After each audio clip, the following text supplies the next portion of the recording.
Assalamualaikum warahmatullahi wabarakatuh. Kami dari kelompok 8 pada kesempatan kali ini akan presentasikan hasil diskusi kami mengenai tugas besar mata kuliah Satuan Proses dan Satuan Operasi, yaitu analisis implementasi proses redox, koagulasi fluktuasi, dan nitrifikasi dalam pengelolaan lingkungan. Perkenalkan anggota kelompok kami. Yang pertama, Muhammad Fatur Rahman Al-Fajri dengan NIM 114230087. Lalu ada Jihan Salsabila Darwan dengan NIM 114230098. Kemudian ada Estika Damayanti dengan NIM 114230112. Dan saya Joan Mutiara Anak Pratiwi dengan NIM 114230117.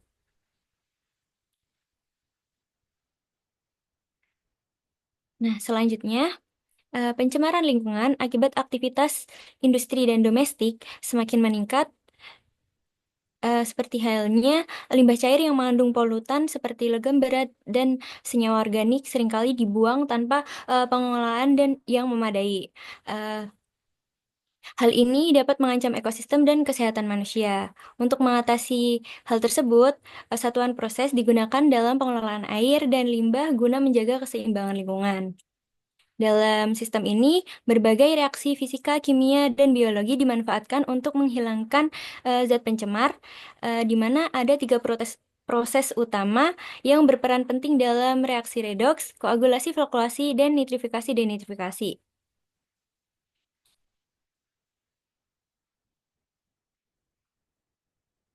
Nah, eh, dalam pembahasan ini ada tiga pertanyaan utama yang ingin kita jawab. Yang pertama, bagaimana mekanisme proses redoks, koagulasi, flokkulasi, dan nitrifikasi denitrifikasi? Nah, yang kedua, bagaimana mekanisme proses ini terjadi secara alami di lingkungan? Dan yang ketiga, bagaimana implementasi ketiga proses ini dalam kehidupan sehari-hari? Melalui pembahasan ini, kita juga memiliki beberapa tujuan. Yang pertama, menganalisis mekanisme proses redoks, koagulasi, flokkulasi, dan nitrifikasi denitrifikasi. Yang kedua, menguraikan bagaimana proses ini terjadi secara alami di lingkungan. Dan yang ketiga, mengkaji implementasi proses ini dalam kehidupan sehari-hari.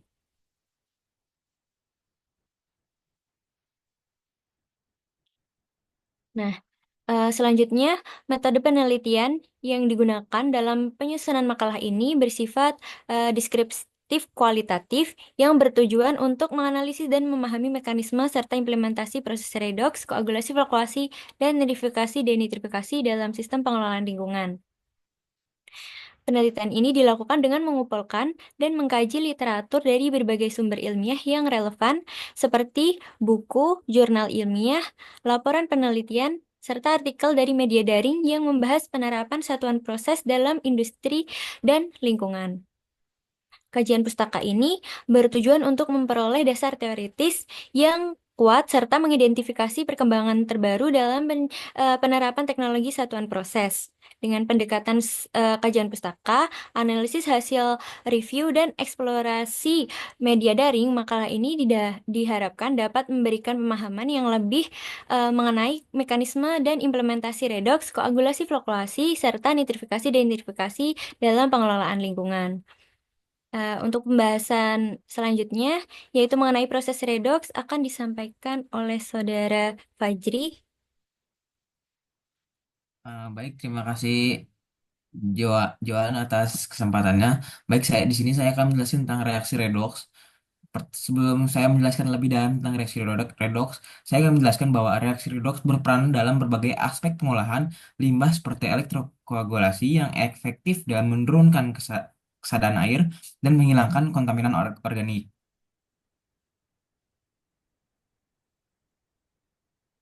Lalu, proses redoks sendiri berperan dalam siklus-siklus biokimia. Seperti yang pertama, proses redoks ikut berperan dalam siklus biogeokimia, terutama dalam proses korosi, meskipun hubungan ini tidak selalu langsung terlihat.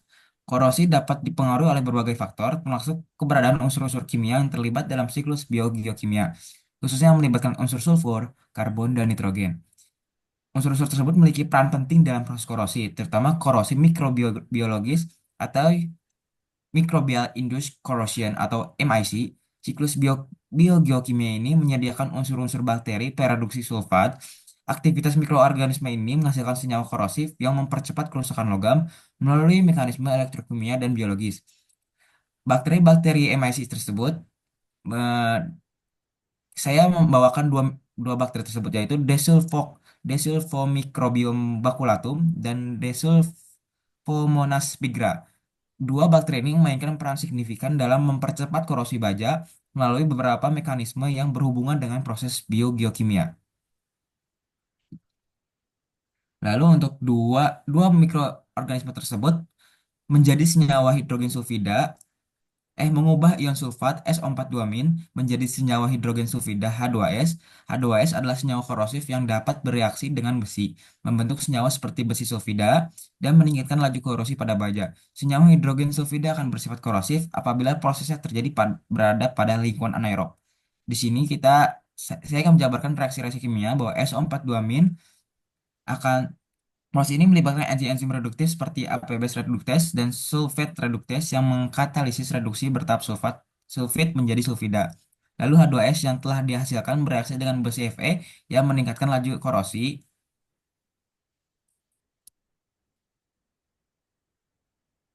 Lalu aplikasi reaksi redoks dalam proses korosi. Dalam konteks ini, reaksi redoks memainkan peran penting di mana logam mengalami oksidasi, sedangkan oksigen mengalami reduksi.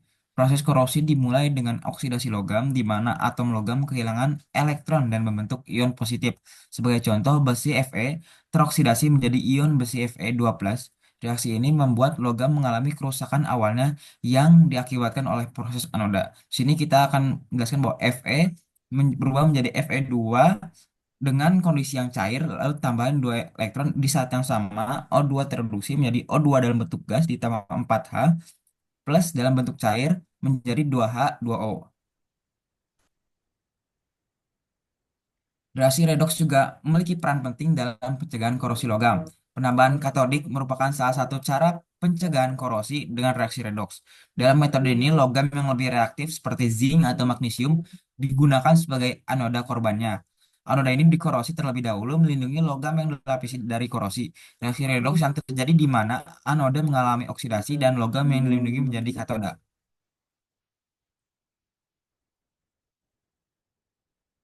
Baik, saya akan menjelaskan dua desain teknologi berbasis reaksi redoks. Yang pertama ialah ICCP atau Impressed Current Cathodic Protection. ICCP adalah metode perlindungan korosi yang menggunakan arus listrik eksternal untuk mencegah korosi pada struktur logam. Sistem ini bekerja dengan menerapkan arus arah yang cukup untuk mengatasi arus anodik alami yang menyebabkan korosi. Dengan cara ini, struktur logam menjadi katoda dalam sel elektrokimia sehingga mengurangi laju korosi. ICCP sendiri efektif untuk struktur besar seperti pipa bawah tanah, kapal besar, dan struktur offshore. Sistem ini dapat melindungi area yang lebih luas dan lebih efisien. Lalu kekurangan dari ICCP sendiri yaitu memerlukan sumber listrik eksternal untuk beroperasi. Lalu untuk tambahan, ICCP memiliki biaya awal instalasi yang tinggi karena komponen elektronik dan sistem monitoring yang diperlukan. Namun ICCP dapat bersifat lebih ekonomis dalam jangka panjang karena biaya pemeliharaan yang lebih rendah dan lebih singkat. Lanjut. Lalu kedua adalah Sacrificial Anodic Cathodic Protection atau SACP. SACP adalah metode perlindungan korosi yang berbeda dengan metode sebelumnya di mana perlindungan ini menggunakan anoda korban yang biasanya terbuat dari logam yang lebih reaktif seperti zinc, magnesium, atau aluminium. Anoda ini akan terkorosi terlebih dahulu melindungi struktur logam yang lebih berharga dari korosi. SAP sendiri cocok digunakan untuk struktur kecil atau menengah seperti tangki bawah tanah dan kapal kecil, di mana akses ke sumber listrik mungkin terbatas. SACP juga tidak memerlukan sumber listrik eksternal dan besar sehingga lebih fleksibel dalam penerapannya di lokasi terpencil. Untuk tambahan, metode ini memerlukan perhatian tambahan dikarenakan perlunya penggantian anoda di lokasi tertentu secara berkala. Lalu selanjutnya akan dilanjutkan oleh teman saya. Selanjutnya adalah proses koagulasi flokulasi. Proses ini digunakan untuk menghilangkan partikel tersuspensi dan zat pencemar dengan menambahkan koagulan. Proses koagulasi flokulasi alami terjadi di dalam aliran air sungai, di mana koagulasi alami dapat terjadi melalui mekanisme seperti netralisasi muatan atau pengikatan antar partikel dengan bantuan bahan alami yang tersedia di lingkungan. Salah satunya, contohnya terjadi pada sungai yang dapat terjadi ketika partikel-partikel kecil seperti tanah liat, bahan organik, dan mikroorganisme terdispersi di dalam air. Proses ini dipengaruhi oleh berbagai faktor lingkungan seperti kecepatan aliran air, konsentrasi ion, dan keberadaan senyawa organik. Kecepatan aliran air yang terjadi pada sungai menyebabkan terjadinya pengendapan, dan kecepatan aliran yang semakin cepat dapat membawa padatan tersuspensi semakin banyak. Vlog yang terbentuk kemudian akan mengendap dan membantu menjaga kualitas air sungai. Lalu selanjutnya adalah implementasi redox, implementasi koagulasi flokulasi dalam pengelolaan limbah industri kimia. Untuk koagulasi flokulasi dalam pengelolaan limbah, metode ini digunakan untuk mengatasi limbah cair yang mengandung padatan tersuspensi, zat warna, dan juga bahan kimia yang berbahaya. Koagulasi flokulasi membantu mengubah partikel halus menjadi vlog besar yang dapat dipisahkan melalui sedimentasi ataupun filtrasi. Proses ini cukup efektif dalam mengurangi chemical oxygen demand atau COD dan juga total suspended solids atau TSS pada limbah industri tekstil maupun limbah domestik. Namun, untuk keberhasilannya tersendiri bergantung pada parameter seperti jenis koagulan, dosis yang digunakan, serta kondisi fisik dan kimia air baku atau limbah. Lalu untuk koagulasi flokulasi dalam pengelolaan limbah pupuk, pada pengelolaan limbahnya akan memasuki flokulator, kemudian diinjeksikan bahan-bahan kimia berupa aluminium klorohidrat atau ACH, lalu terdapat koagulan aid atau separan, dan juga caustic soda atau NaOH.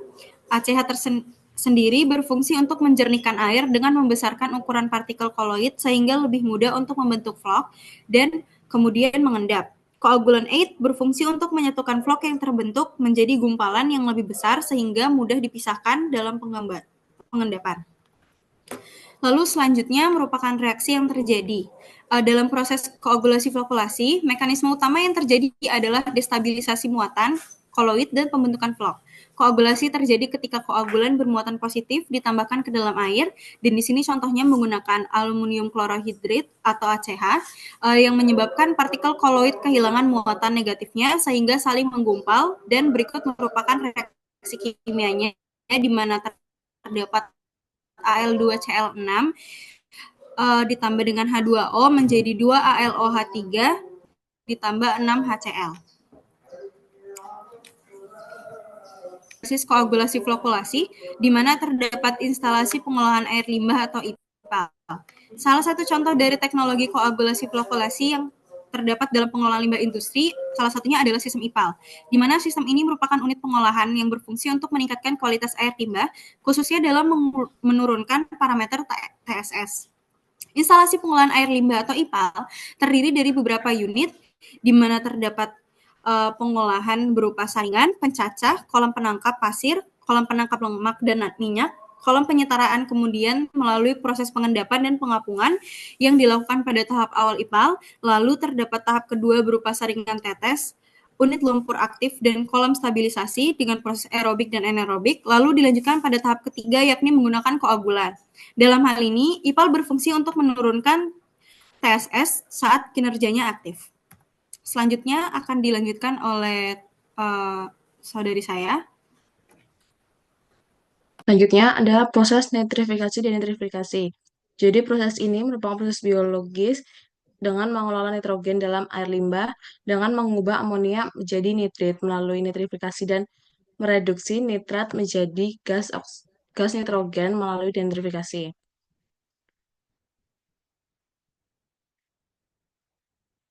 Selanjutnya, proses nitrifikasi dan denitrifikasi dalam siklus nitrogen. Dalam lingkungan perairan, nitrogen terlarut dapat diikat oleh sejumlah bakteri dan alga. Nitrogen organik yang disintesis oleh tumbuhan dan alga merupakan sumber nitrogen bagi hewan. Dalam metabolismenya, hewan akan membuang nitrogen yang berada dalam bentuk senyawa-senyawa yang kemudian senyawa tersebut dimineralisasi oleh mikroorganisme dan nitrogen akan dilepas sebagai amonia. Sebagian besar amonia di alam akan dioksidasi menjadi bentuk nitrit dan kemudian menjadi nitrat yang dilakukan oleh bakteri autotrof dalam proses yang disebut nitrifikasi. Senyawa nitrit sendiri merupakan bahan peralihan yang terjadi pada siklus biologi. Senyawa ini dihasilkan dari suatu proses oksidasi biokimia amonium, tetapi sifatnya tidak stabil karena pada kondisi aerobik, selama nitrit terbentuk dengan cepat, nitrit dioksidasi oleh nitrat oleh bakteri Nitrobakter. Bentuk reaksi total oksidasi sendiri yang terjadi pada proses aerobik adalah NH4+ dengan 2O2 menjadi NO3+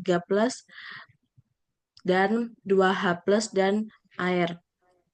Sedangkan pada kondisi anaerobik, nitrat dapat direduksi menjadi nitrit yang selanjutnya hasil reduksi tersebut dilepaskan sebagai nitrogen. Gas nitrogen sendiri adalah senyawa yang sangat stabil. Bakteri yang bekerja pada proses denitrifikasi adalah bakteri anaerobik, yaitu bakteri yang tidak memerlukan oksigen dalam aktivitasnya. Bahkan kehadiran oksigen dapat menyebabkan bakteri tersebut mati.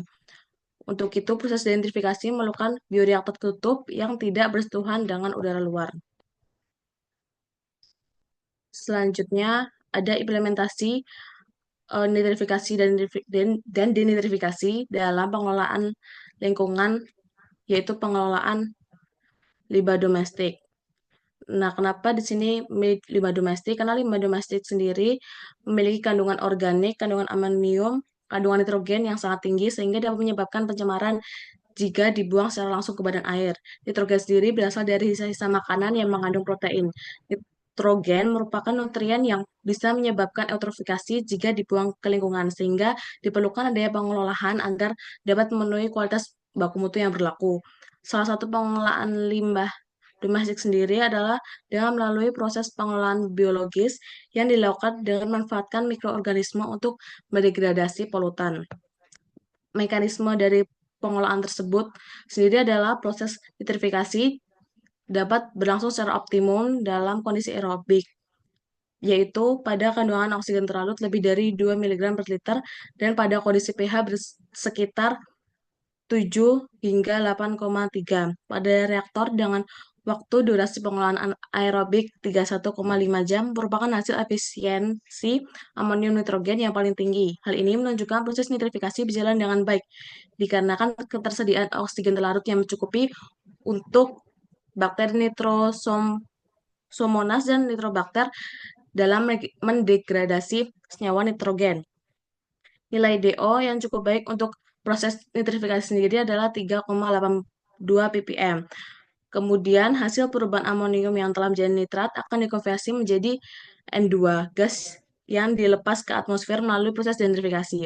Denitrifikasi biologis yang terjadi dalam reaktor yaitu dengan mengaplikasikan jenis proses denitrifikasi berupa post-anosic denitrification. Proses aerobik dilakukan di awal, kemudian dilanjutkan dengan anoksik. Kondisi aerobik dilakukan untuk mempersiapkan kecukupan oksigen terikat yang dibutuhkan pada proses anoksik. Ketika post-anosic denitrification memiliki laju reaksi yang lebih lambat dibandingkan dengan pre-anosic denitrification, hal ini dikarenakan proses denitrifikasi yang hanya bergantung pada respirasi endogenus untuk mendapatkan energi. Selanjutnya ada desain teknologi berbasis nitrifikasi dan denitrifikasi. Yang pertama ada sistem pengolahan limbah domestik berbasis biosfer. Nah, sistem biosfer menggunakan media biologis untuk mendukung pertumbuhan mikroorganisme yang melakukan nitrifikasi dan denitrifikasi. Struktur dalam reaktor biofilter menyerupai saringan atau filter yang terdiri atas susunan atau tumpukan bahan penyangga yang disebut dengan media penyangga. Media penyangga dapat disusun dengan baik secara teratur maupun acak di dalam suatu bejana. Fungsi media penyangga sendiri adalah sebagai tempat tumbuh dan berkembangnya mikroorganisme yang akan melapisi permukaan media membentuk lapisan massa yang tipis atau biofilm. Mikroorganisme ini menguraikan bahan organik yang ada dalam air. Air yang diolah akan dikontakkan dengan sejumlah mikroba dalam bentuk lapisan film atau slime yang melekat pada permukaan media. Di dalam reaktor biofilter, mikroorganisme tubuh melapisi keseluruhan permukaan media dan pada saat beroperasi, air mengalir melalui celah-celah media dan berhubungan langsung dengan lapisan massa mikroba atau biofilm. Selanjutnya, teknologi yang kedua adalah teknologi MBBR atau Moving Bed Biofilm Reactor. Moving Bed Biofilm Reactor atau MBR merupakan salah satu unit pengelolaan biologis yang memanfaatkan biofilm, yaitu dengan sistem fluidized attack grow mikroorganisme yang tumbuh dan berkembang pada media. Konsep pengolahan MBBR sendiri yaitu menggunakan konsep kombinasi proses pertumbuhan terlekat dan tersuspensi. Hal ini membuat mikroorganisme tumbuh melekat pada media isian yang dibuat layang-layang di dalam air limbah sistem. Media ini bergerak bebas pada reaktor, memberikan area permukaan yang besar untuk mikroorganisme. Prosesnya, air limbah masuk ke dalam reaktor di mana amonia dioksidasi menjadi nitrat oleh bakteri nitrifikasi. Selanjutnya, dalam keadaan anaerob, nitrat diubah menjadi nitrogen gas oleh bakteri denitrifikasi. MBBR memungkinkan penghilangan nitrogen yang efisien dengan waktu tinggal yang lebih singkat. Dengan demikian, anoksi aerobik MBBR cukup efektif dan menyisihkan konsentrasi polutan dalam air limbah dengan konsentrasi amonia yang tinggi.